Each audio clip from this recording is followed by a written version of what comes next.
Alors le SGAR, pour le dire simplement, c'est un service qui est placé auprès du préfet de région et qui a deux grandes activités.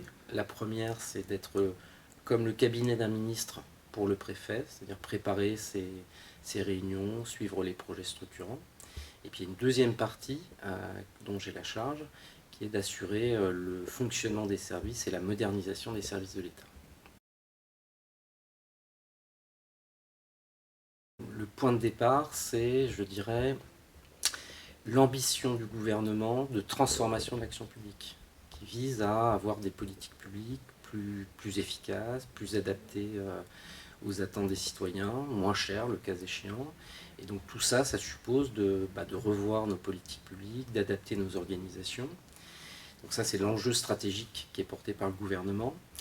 Et nous, notre vision et notre conviction, c'est que l'innovation publique peut contribuer à ces enjeux de transformation de l'action publique et qu'elle peut nous permettre même de réussir plus rapidement. D'où la création du lab, d'où également notre projet de transformation des services de l'État en Pays de la Loire qui s'appelle CAP 2030, construire l'administration publique de l'État en Pays de la Loire en 2030, et qui a trois axes, un sur la transformation numérique, un deuxième sur la transformation managériale et un troisième qui porte précisément sur l'innovation publique, ces différents outils, notamment le design, mais pas que, et ce qu'elle peut apporter à l'action publique et aux organisations publiques.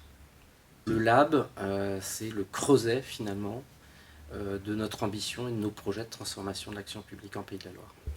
C'est-à-dire que c'est à la fois un lieu, parce que c'est un lieu meublé, entre guillemets, différemment des bureaux habituels. Donc il incarne, je dirais presque physiquement, ce que c'est que la transformation.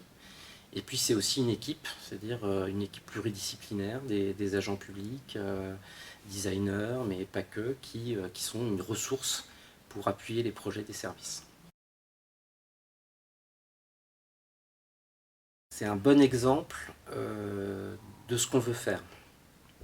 On veut montrer que l'innovation publique peut être utile et accélérée, et on veut adresser prioritairement des sujets qui ne sont pas périphériques par rapport aux enjeux de l'État et du gouvernement, mais des enjeux centraux.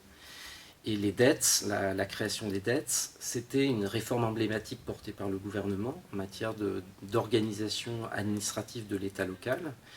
Et donc, on adressait un sujet cœur de cible, et deux, c'était l'occasion pour nous de faire la preuve de concept, si je puis dire, enfin d'essayer de faire la preuve de concept que justement, précisément, l'innovation publique, ça permettait, appliqué en l'espèce à de la réorganisation administrative, ça permettait d'atteindre les objectifs et de le faire de manière plus rapide et plus efficace.